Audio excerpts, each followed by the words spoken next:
Welcome. This is the Enlightenment Show, and I'm your host, Laurie Schoenfeld. This is where Chicken Soup for the Soul meets the artist way with Nancy Drew. Our guest today is Teri M Brown, author of Daughters of Green Mountain Gap. We're going to be chatting with her today all about her new release and a time when she may have had a loss of tradition in her family. Hello, Teri. Hello. How are you doing, Laurie? I'm so excited to be here today. So good to see you, my friend. This has been the third time, and what an honor it is every time to talk about one of your new creations. Oh, thank you. It is springtime, which happens to be one of my personal favorite seasons. What do you enjoy about this time of year? Oh, like all the new growth. There is nothing better than, winter. I have a hard time in the winter. I get through Christmas, and then there's January, January that goes on for 432 days before it's finally over. And then it just falls right into February, which doesn't feel a lot better. The only good thing is February at least has a holiday in there that maybe someone will bring you flowers. It's just, I don't know, I find it hard. And it's gray. And even in North Carolina on the coast, where it doesn't get nearly as cold as a lot of places, the trees don't have leaves and the flowers aren't blooming. And now, oh my gosh, everything's blooming. The azaleas are blooming. The daffodils are blooming. My plum trees are blooming. Everything is just it. Oh, that's it. So that it's the flowers and then just the sun. The sun feels warmer. Everything just, oh, yeah. Like, You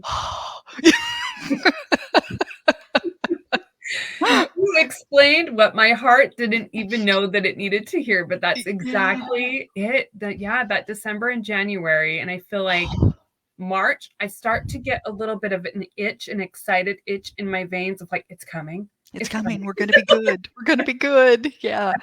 And then once April hits, it's just like, I just feel like it's someone let out of the box and they're singing now, it's so, yeah, like I said, I do great in December just because there's the holidays and I love Christmas.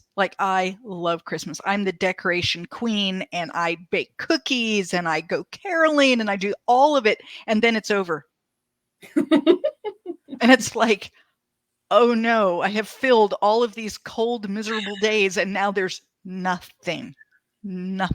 So yeah, January is just the worst. The 432 days was a very fantastic description. I mean, it just doesn't it feel that way? It's like, what? It's only January 5th? How can it only be the 5th? There's only been 5 days of this? Yeah. It just, yeah. 100% agree on all corners with that. Can you share with our listeners and viewers what Daughters of the Green Mountain Gap is all about? Yeah, so Daughters of Green Mountain Gap is once again a generational story because I love those. And it is about Maggie, who is, they live in 1890s. It's in the Appalachian Mountains of North Carolina. Okay. Maggie is a grandmother and she is actually a healer. And healers in the North Carolina mountains are called granny women. So she is a granny woman, and a granny woman is someone who uses roots and herbs and what I like to say is a little bit of mountain magic to heal individuals because they don't have access to doctors, or what access they have is very limited. And often the doctors are maybe spread out very thin so that maybe one doctor has many communities. So if someone needs help in the middle of the night, the likelihood that they can get with something that would be considered professional is not likely, but the granny woman is someone who can be there. I love this idea of a granny woman. We'll get to that in a little bit. But anyway, so Maggie is the granny woman and she has a daughter named Carrie Ann. Carrie Ann also wants to be a healer, but doesn't like the way her mom does it. She feels like, modern medicine, she's, all into Florence Nightingale and she knows, and so she goes off to become a nurse. And her intent is to bring modern medicine back to the community and kind of be like the savior of the community. Here I come with my modern medicine, and people don't necessarily go for it. And it just sets up a nice little angst between mother and daughter that was already there, and this only made it larger. And then Carrie Ann has a daughter. Her name is Josie May. Josie May spends most of her time with grandma, likes what she sees grandma do, but also really respects what her mother does as well. And I think Josie May is the one that kind of looks at both and says they both have good parts, and they also both don't have everything because both granny and mom lose patience. Like it isn't 100% foolproof. And so she starts questioning things like, well, how do you know when to use what? Like which would be better? Would it be better to use the medicine in the pharmacy, or would it be better to use the roots that Granny dug up in the backyard? And so that kind of takes that. And then of course there's the big twist that everybody has to have in order for the book to be fabulous. And then so Your three female characters are very strong women individually. What did you personally love about each one of them? I like the way Maggie can look at information and find a way to hang it on her value system. So she works with a Cherokee medicine man, and his belief system about life and how life is different than hers. He has his Cherokee religion, she has her Christian religion, and yet she doesn't do what a lot of people do and push it aside and say those are savages, there's nothing good here. Instead she says, he believes this, and I see how I can fit that into my belief system and my value system, and I'm going to use that because I see the good in it. I love that about her, the ability to not just say, that's different from me, and therefore it's no good.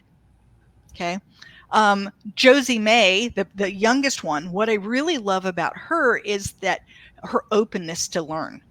Like she is just on fire to learn. She wants to know everything there is to know from all sources. Like she goes and works with her mom and the doctor, and she goes and works with her granny, and she goes and talks to the Cherokee. She really wants to learn. Carrie Ann is a little harder to love. I think the reason I love her most is because she needs me to. She's difficult, but I see where it comes from in her. She had some tragedies young in her life, and then later, and she just needs control. She needs control. And then she just feels like she has the answers. And if everyone would just listen to her, and I have felt that way. I think we've all felt that way where, well, no one asked me. If they would have asked me, I could have solved that problem, and that's kind of the attitude that she has. I love in the end where she starts to recognize that it's okay to not always be in control, and it's okay not to always be right. She doesn't quite get over it. Like she's still her at the very end, but she starts to soften, and you see where she has the ability to say, first of all, I'm sorry, which is not something that would usually leave her lips, and then be able to say, you were right, which was not something that she would normally be able to say. So I like that. I like that she has that growth, but mostly I just love her because someone has to. Because she's a difficult, don't you feel of the three, like she's the most difficult one to love? So yeah, she's got a different type of shell. Yes. For her covering. Yes. Yeah. And she's very fierce, and she's very loving. She wants to do the right thing for her community. She just wants them to do it her way. Like I've got the answer, follow me. And then she gets furious when it doesn't happen. So, and I understand that, because I think we've all been there at some point in our life, doing something somewhere where we've uttered those words. Why didn't they just listen to me? If everybody would just listen to me, we wouldn't be in this situation, right? I mean, I love this so much, Teri, because I felt some of this when I was reading the book, but also with you talking right now, of just the dynamic between, three generations of women. As I see things within my mom that I was like, okay, that's great. And other things I'm like, I want to be completely opposite my mother. Right. But then also having my own daughter, I've had different moments where I'm like, listen to me. I have information I can give you that'll be super helpful. but also seeing my strong-willed daughters going, no, no, no, I want to I'm figure doing out it my way. on my Yeah. own. Yes. Yeah. And, people have said to me, this book looks at like change, loss of tradition. It looks at racism. It looks at these family dynamics. And I've had people say, well, although the book was written in the 1890s, it could be now. And it's like, well, yeah, it could, because let's be honest. The human race, though we're getting more educated, we have more technology and more things, the problems that we have haven't changed. No. Okay, family is still family. There's still going to be the angst between different members, and the I want to be me and you're not letting me be me. I mean, that's been going on since, Adam and Eve first had kids, right? I mean, this has always been true. Racism changes flavors, but it doesn't change, because we are a people that look for others like us so that we feel safe, so that we have friends, so that we have our groups. But in order to have an us, there has to be a them. So whoever the flavor of the week is the them, right? And so it could be about color, it could be about religion, it could be about socioeconomic status. It doesn't matter what it's about something. And so although we might cure one racist something else will take its place. And I don't mean that to be hopeless. I'm just saying this is why my historical fiction feels like today, is because maybe we don't hate Cherokee anymore, but I'm sure we can make a list. Mm-hmm. Right? And there's just that. It's a human nature kind of thing that we have to fight against in order to make it better. Mm-hmm. And it definitely is. I agree with that it was very relatable, the topics and the themes to now, specifically as well in the fear element of like a lot of the things that we don't understand, that we fear. Exactly. We go against the grain because we don't understand it. We don't open up that capacity to possibly try to figure out why people are doing the things that they do.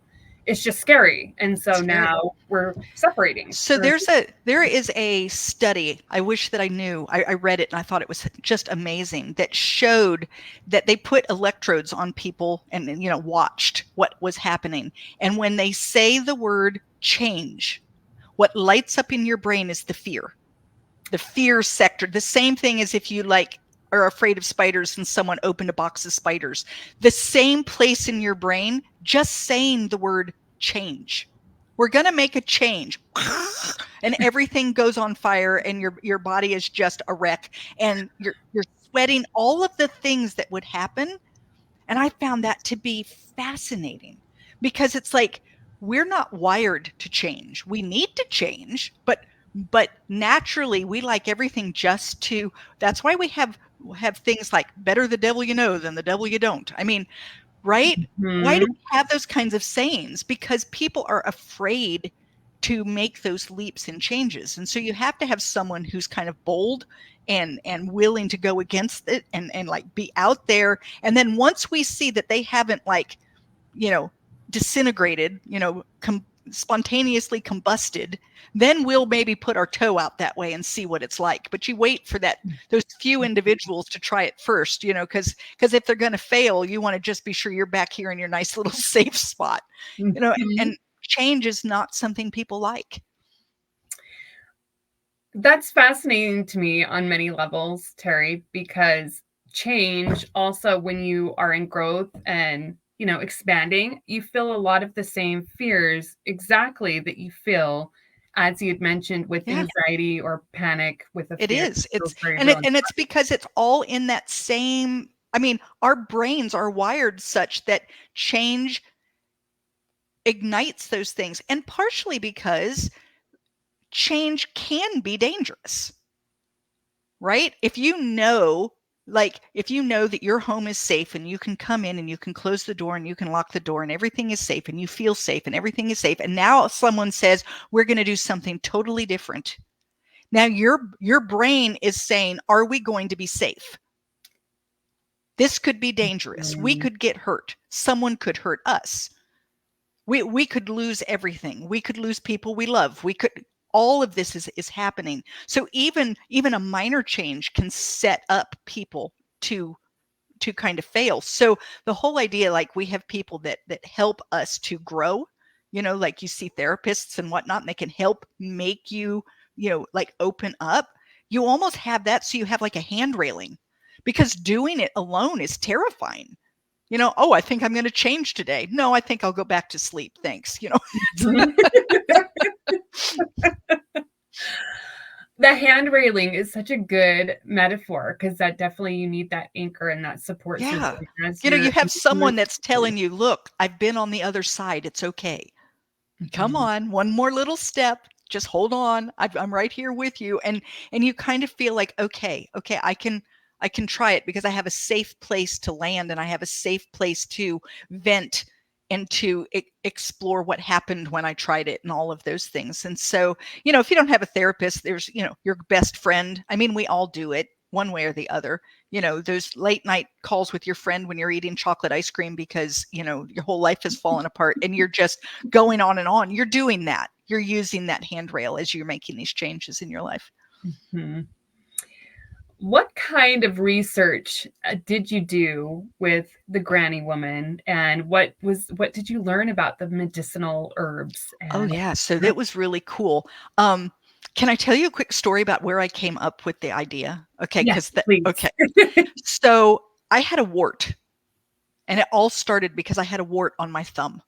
And I went to my primary care doctor for just a regular appointment. And while there, I said, hey, anyway, you can just like burn this off while we're in the office, because it was just on the pad of my thumb and it was bothersome.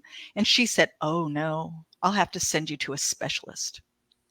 And I thought, I am not going to a specialist for a wart. So of course I went to CVS, got a patch. That was the end of that. Well, a few weeks later, I was talking to my brother on the phone and complaining about primary care and the fact that they used to do everything in the office and now they send you to a specialist, and told him about my wart. And he said, why didn't you get someone to talk it off? And I said, what? And he said, yeah, I got a buddy that talks off warts. Well, I'm the gullible one in my family. So people tell me stories so that I fall hook, line, and sinker. And then I hear about it for the next 47 Christmases. Remember that time we told Teri? So I wasn't falling, right? I just kind of let it pass. But when we got off the phone, I had to know. Like, I had to know. And I figured he'll never know that I Googled it, right? So I Googled it, and guess what? There are people who talk off warts. Like, they can talk to it, and within a week, your wart's gone. Or they buy it, they'll give you a nickel for it, and within a week your wart's gone. So once I started that, then I'm down a rabbit hole, because I am a research junkie. And so it was like, well, what else is out there? There are people who can blow in your mouth and get rid of thrush. There are people who can talk to a breech baby and get it to flip just by chatting with it, like saying certain things. And the more I went into it, I started finding women like granny women. Then I ended up in the North Carolina mountains with a granny woman, and it was like Maggie was born, and she starts chatting with me in my head, and it was like, this has got to be a story. I didn't even know where it was going to go. I just had a character, and I knew it had to be a granny woman, and we were going to have to find a story for her. So in all of that, then of course I start looking at like what herbs would be available to a granny woman in North Carolina in the 1890s. And there are a lot of herbs and things that we know of now, but they're things that we export from China and India. And she didn't have those options. So I had to stick with what's native. So I would look up like natural cures for, and then I would take all of those things, and then I would say, is this available naturally in North Carolina? Right? And if it wasn't, then I had to shove that off to the side. So I did a lot of that. But I think the thing that was so fascinating was that, for instance, we'll just take a dandelion. The leaves of a dandelion and the roots of a dandelion and the stems of the dandelion and the flower of the dandelion are all used for different purposes. See, to me, you'd think, well, a dandelion's a dandelion. What difference would it make? I mean, it's the same thing, right? But it's not. And then there are certain plants that you have to pick them at a certain time. And it depends on whether the sap is flowing up or flowing down. And if you don't pick it at that time, they won't be valuable or could actually be harmful. So I found that to be utterly fascinating. And then I think the other thing I really loved was delving into the Cherokee way of life. And I tried not to get too deep into it because it wasn't a story specifically about Cherokee, but I wanted to kind of give kind of like a flavor, an overview, right? And I loved the idea of balance, that for everything that's done, it touches something else, and that you have to find the balance between that. So good and bad, and we have balance when we think about it because, we talk about good and evil, right? And we talk about yin and yang. I mean, even though that is not necessarily a Western concept, everyone in the West knows what it means, right? You've got men and women, you've got these things that have to be balanced. And I loved that balance went across not just their medicine, but their entire way of life. Everything that they did, how they hunted, how they planted, how they gathered, how they dealt with one another, how they did medicine, everything had to do with that balance. And I loved that idea as well. Mm-hmm. I love how you bring in, that generational conversation between the old folklore and science-based medicine. Why do you think it is such an important conversation to look at both sides of that? So I want everyone that's listening to understand that I'm not a doctor and I don't play one on TV. But and I don't think that we should throw modern medicine out the window, but I don't think it has all the answers. I also don't want to go back to the 1890s where bloodletting for diabetes was a thing, right? Like that's not good either. But I think that we have this tendency to get something new and shiny and throw everything else out the window. When in fact, the new and shiny might be wonderful, but not everything. And some of what we had before was really good. So I look at the idea of like Eastern medicine and Western medicine. And Eastern medicine is really focused more on staying healthy, whereas Western medicine is more focused on gaining health once you've lost it. Well, can you imagine if you put those two together, where you did everything in your power to stay healthy? And if that didn't work, you had Western medicine to help you get well again. I mean, doesn't that sound like a better concept than one or the other? Like you've got both. And then my husband, most people who know me know my husband has brain cancer. And so we're on this just journey. And they often are prescribing medicines that just won't work for him because his system is just really finicky. And he has, I mean, if there's 8 things that can go wrong with the medicine, he'll have all 8 of them. It's just the way his body is. So we often are looking for less invasive ways to help his body heal. And so even things like aromatherapy, I don't believe aromatherapy is going to cure his brain cancer, but I believe that it's going to help calm his system so that he has a better chance of fighting when he needs to fight.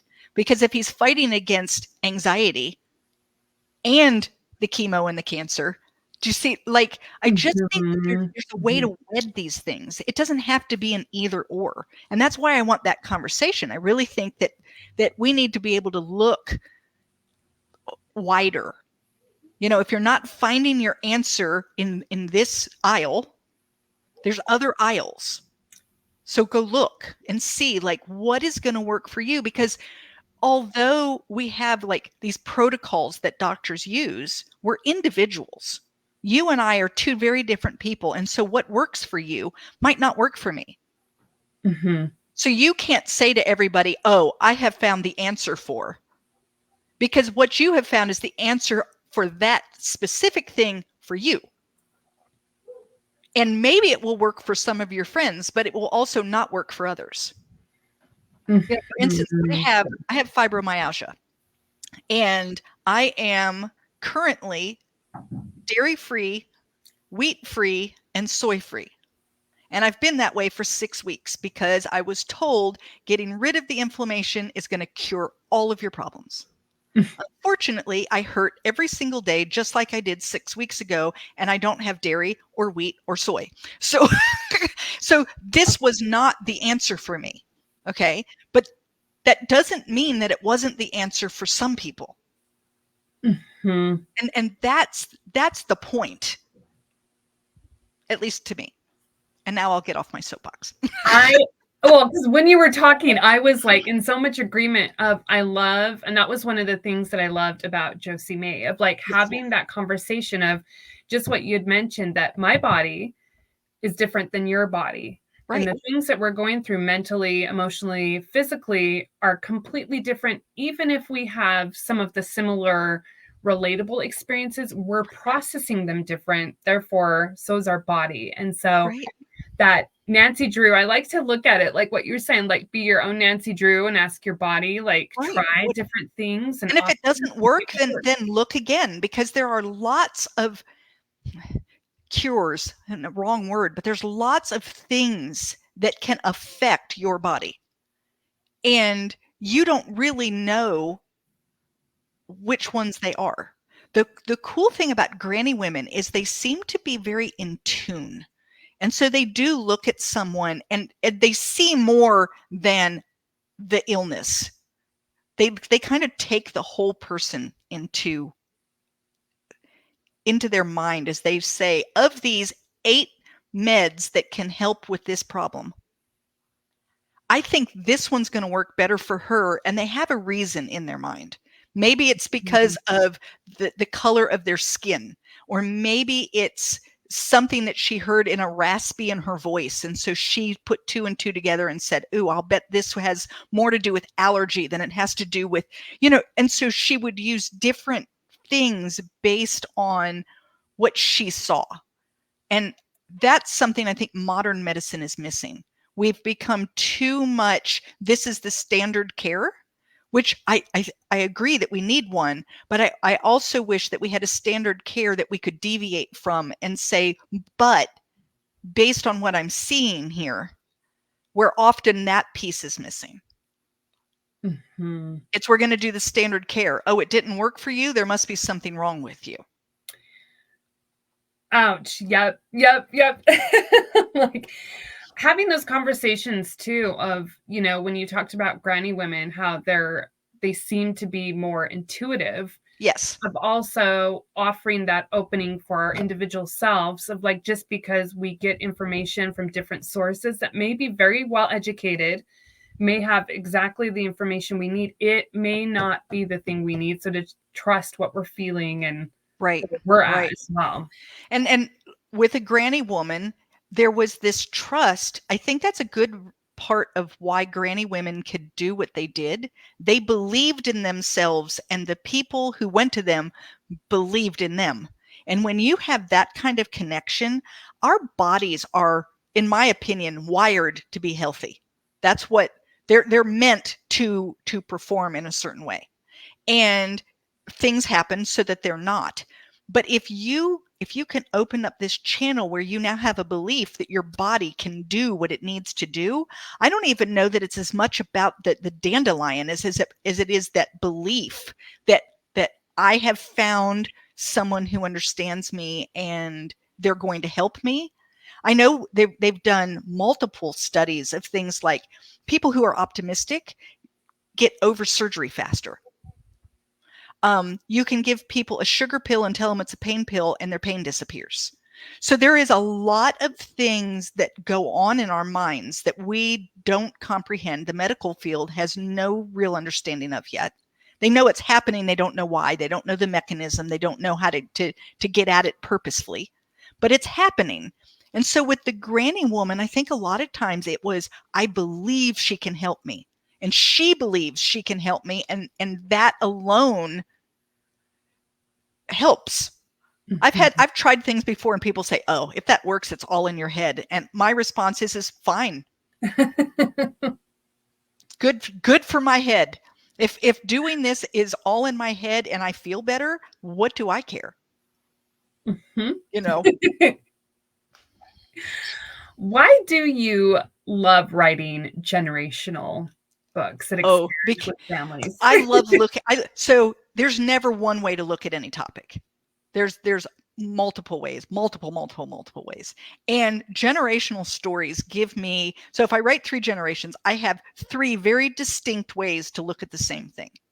I figured this out later after 9/11, and then thinking back to my childhood, listening to my grandparents talk about the Depression. So 9/11, I know where I was. I know what I felt. I can tell you for days specific things that I heard, that I felt, the angst. Even saying it right now, I can feel it like creeping in my chest, right? Mm-hmm. My kids were young. They were 3 to 11. Okay. They have a very different experience of 9/11. Now they remember it, but their experience is not mine. My grandkids, who are now 3, are only 3, 5, 6, right? They only hear of it. When I have great grandkids, they may not even really know what it is. So how we see that is so different.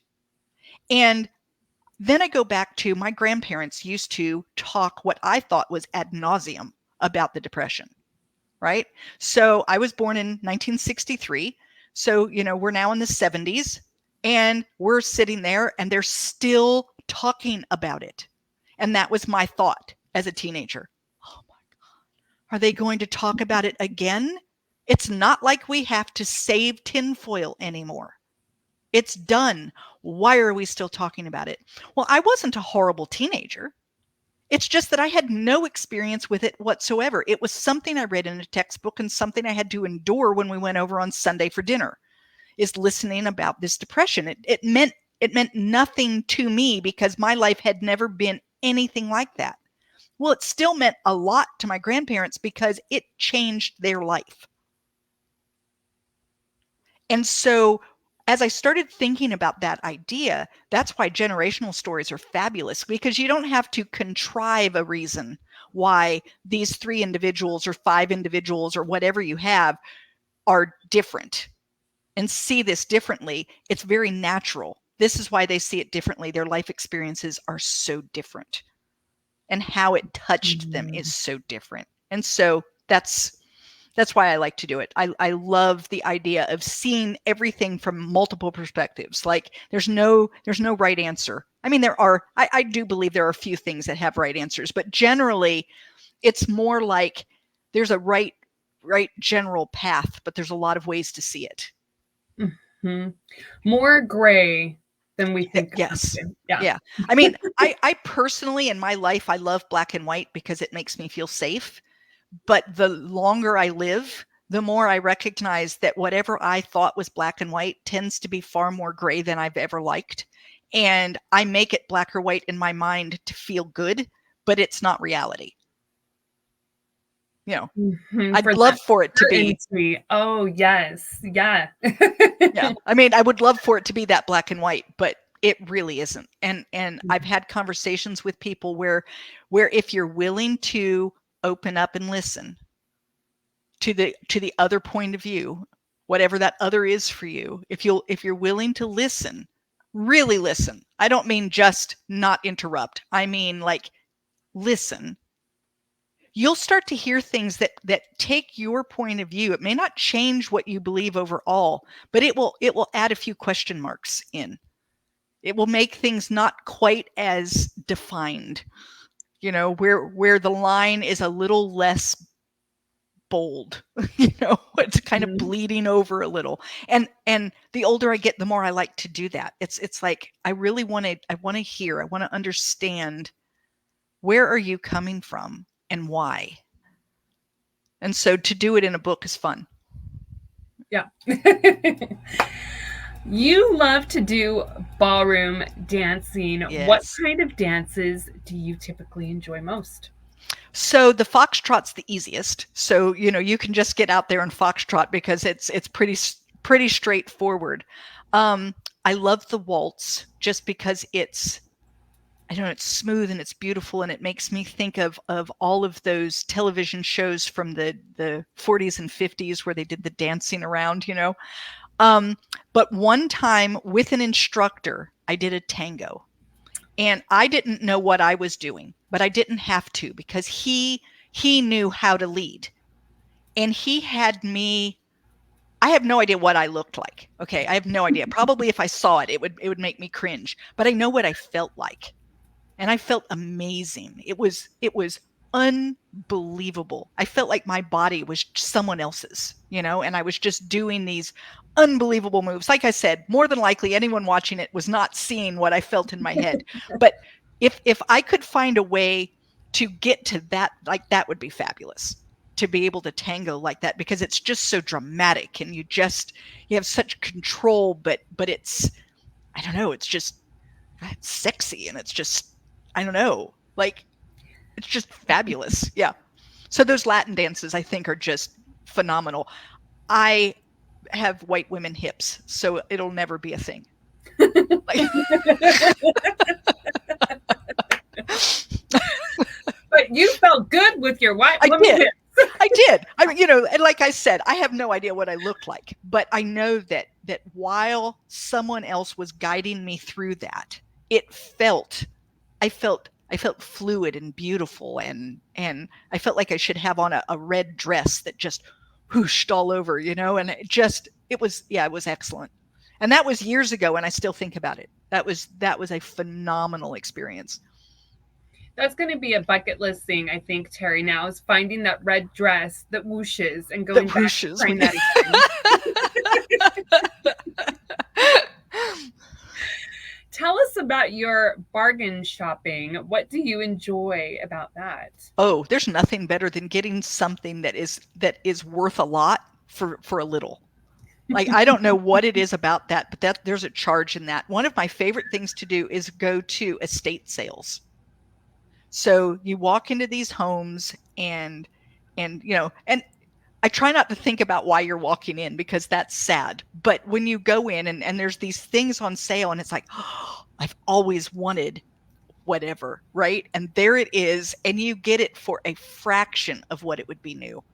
That's really cool. So I love that kind of shopping. I love going into antique stores and like digging through and coming up with this piece of what someone else is going to say is junk, but it's like, oh, I found something. I went to a thrift store. It was like a thrift antique. It was just mounded with things. And down in the bottom, I pulled out this dish, and it has these two big serving, and in the center where it has a handle, but the handle looks like a lobster. Ooh. And then the crab, their claws are out in front of those two dishes. Oh, I had to have it. Like, why? I don't need that. But yeah. So I think it's just finding something unusual. Walmart is wonderful when you need a whisk. You know, I need to go get a whisk, right? But you're not going to find anything cool there. There's not anything unusual, out of the ordinary, something that you can bring out on a holiday and put your crackers in and have people go, oh, that's unusual. That's not what you're going to get in those kind of stores. So the bargain shopping it gives you that chance to like find that really unusual thing and then not have to pay unusual thing prices. Mm-hmm. I feel that a lot, Teri, because I like antique stores and estate sales as well. And it's like that feeling of like, what am I going to find today? Like, yes, before you go in, it's that excitement. And even if you don't find anything, it was kind of fun just to sift and just, you know, see what you can find. So yeah, I love that. There's just something about, and then I think I've worked really hard my whole life to earn money, and I don't like to just feel like I'm throwing it away. So if you get something that really feels valuable to you and you didn't have to spend a lot of money on it, there's also a little bit of satisfaction there, you know, like, like, look at me. I just, you know, got this thing and I didn't have to spend that money for it, you know? That is 100% a great feeling. Yes. Yeah. Yeah. So I even like sales. Like, you know, I'm the sales queen. I love it when you go to some place. I went into, as a grandmother. Okay. I was at an outlet store or an outlet mall, and one of the stores was Oshkosh. And the sign on the front said everything's 70% or more off. what grandma went in and bought several pairs of pajamas, the shorts that my granddaughter's going to need. I mean, I had her mom on the phone and it was like, what size is she? I'm taking pictures. Would she wear these? Like at 70% off, how can you beat that? And they're Oshkosh, which means that she's getting Kmart priced shorts, but she's getting Oshkosh shorts. They're not going anywhere. They're going to make it through not only this summer, but if she ever has a little sister, they'll make her through that summer too. You know, I don't know. There's something about it. I love it. They are the generational pants that will stay. That's what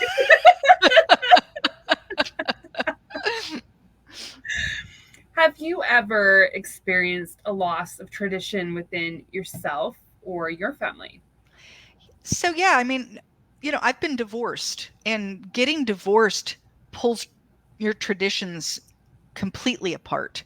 And you have to figure out, like, how can you recreate that in a way that makes sense for you now that you don't have the spouse, and for me, the father of my children, and how do you continue to have those traditions alone? And I wasn't always successful at that. It isn't easy. And sometimes I fight too hard. I actually gave up quite a few holidays so that I could always have Christmas morning because it was that important to me. And at the time, it was the right move. As now, when my kids are now adults and I'm looking back, I feel sad because we don't have Easter traditions because I gave Easter up. And we don't have July 4th traditions because I gave July 4th up too, because Christmas morning was so important. And I don't know that I would change it if I went back, but part of me wonders what would it have been like if we had had traditions in all of those areas and I just only got Christmas every other Christmas, but I also got Easter. Does that make sense? So I think for me, that's probably the biggest part. And then my dad passed away 5 years ago, and he was Mr. Christmas, which is where I get Mrs. Christmas. I mean, I'm like my dad in that respect. And my mom has never been a big holiday celebrator, and she went along with it. She always did it. But since my dad's died, my mom doesn't even put a tree up anymore. And that is, I can't believe that she doesn't. And I ask her every year, are you sure? I'll come put it up for you. I'll come take it down too. No, it's really not needed. And I'll put a wreath on my door. And I'm like, oh. That can't be good. Same. Yeah, it can't be good. It can't be good. However, she did give me most of the ornaments. And so I put them on my tree. And then I think of my dad and all the fun times we had. But, things change in our lives. We move, we have deaths, we have divorces, we have births, we have changes of jobs. We have lots of things that move us to different places and force things that we've always done. COVID changed things. My family, I have gone caroling with my kids every single year since they were born until 2020.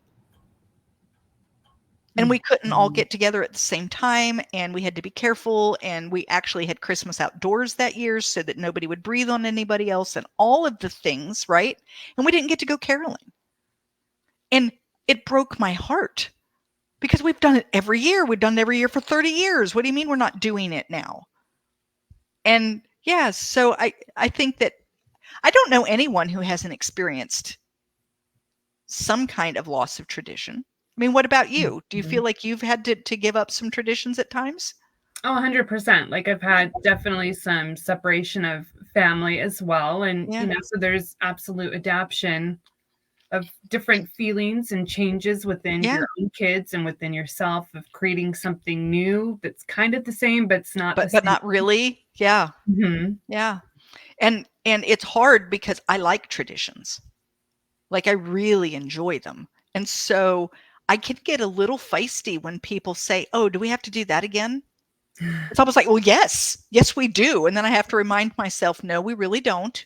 It's okay. Like I'm the only one who still watches The Grinch That Stole Christmas, the original. Every year I watch it with or without people. Yeah, I'm a 60-year-old woman. I don't need to watch this anymore. I've got it memorized. I mean, there's no reason. But Christmas is not Christmas until, the Grinch is standing up there and his heart grows, 4 sizes that day. Like it, I have to see it. And my kids just laugh at me. But now I've got my grandkids that watch it with me.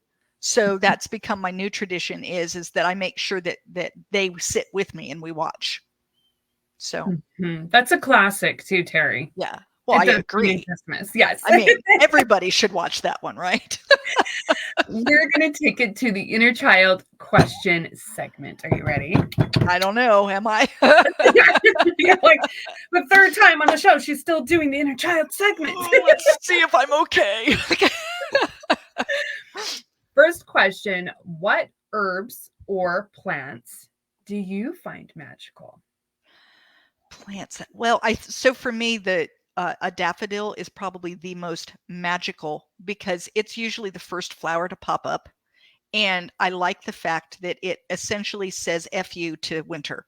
Because even if, excuse me, I hope I can say that. I know. But it's, even if it's still cold and even if it snows again, that flower is saying your time is up. Your time is up. So, and I love yellow. So anything that's yellow, I love the sunflower. So the fact that I wrote a book with sunflowers is really cool because I like how the sunflower follows the sun, follows the light. And I think there's like lessons in that, follow the light. That's what we need to be doing, right? In fact, the Ukrainians say that what they love about sunflowers is they follow the light during the day. And at night, they bow their heads to think about all that they learned during the day. And then they start it again, is what this sunflower does. Oh, I love that. That quiet, we're sitting in the dark, but we don't have to be afraid and we don't have to worry. The light's coming again. We just have to sit here and absorb and remember what we learned. And now we follow the light again. I love that image. So. Teri, I don't think I'm going to ever look at a daffodil the same again without now hearing that phrase in my I'm brain. Sorry. No, that is a new piece of joy that I'm already looking forward to.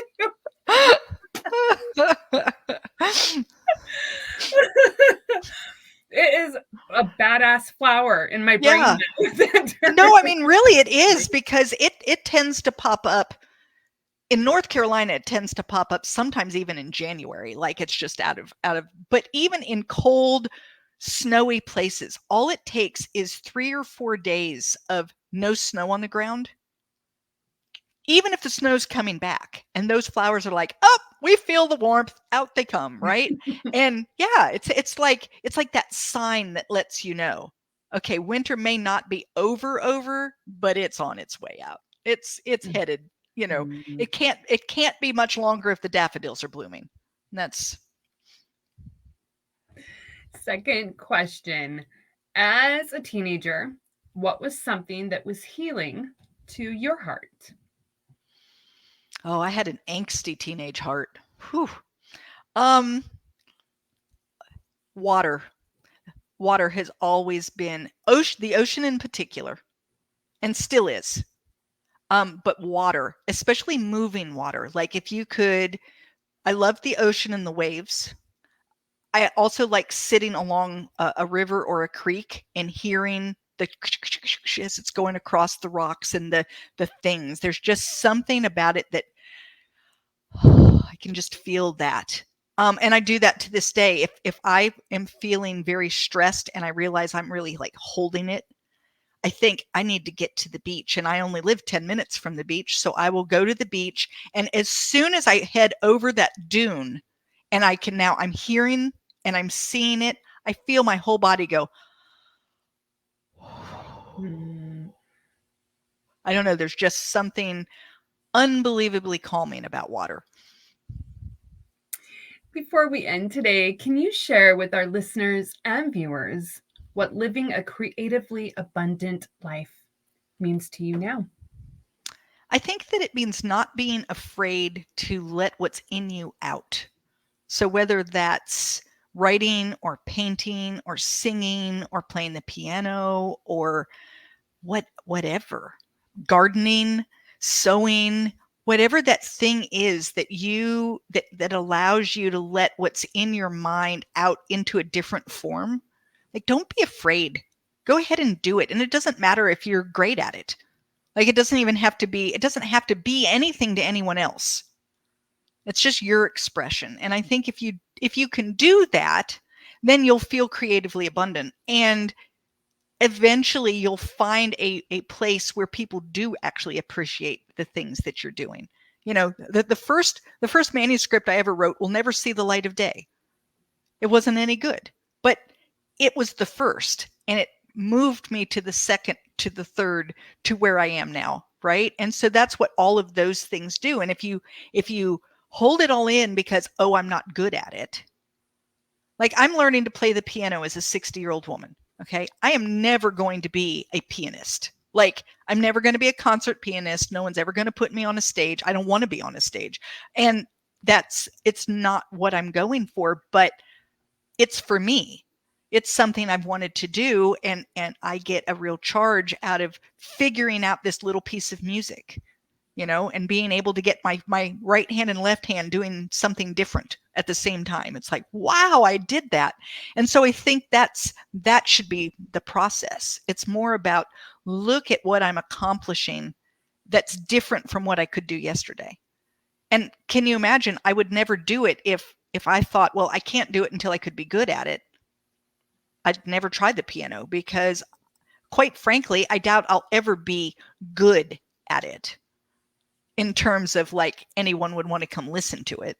But I'm good at it for me because I'm learning things and I feel like I'm keeping my mind sharp and all of the other stuff that goes with it. And I'm creating music, you know, at whatever level that is.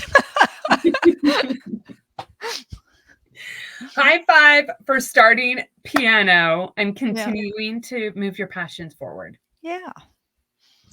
Where can our listeners and viewers find you if they have any questions for you after the show or would like to pick up your new book? So the best place to go is my website, and that's my name, Teri M Brown, and that's Teri with one R. There I have a contact page where you could reach out to me. I have a newsletter that you can get on, and I highly recommend it because I do talk about myself, but once a month I also talk about all the books that I've been reading, and I give a quick little, like, 2 or 3 paragraphs about why I like the book. I'm on all the social media, and you can find that on my website. I've got all the icons. Just find the one that you go to. I'm on all of them. I'm not very good at all of them, but I'm there. So, you know, if you're on one of them, I'm probably there too. Yeah, so I mean, that's the best way. Reach out, get on my website, follow me on social media, and then my books are everywhere. You can get them on my website. So if you're in the United States and you want a signed copy, you can reach out that way and I'll send it to you signed. But you can also get them on Amazon, Barnes & Noble, pretty much anywhere that books are sold. Thank you so much for joining us today, Teri. It's been a pleasure to chat with you about your new book. Thank you so much for having me, Laura. I love being here. You are so welcome. And thank you so much for those who've joined us live and will join us on the replay. Remember, as you go about the rest of your week, to find the things that are working for you. You are the creator of your own story.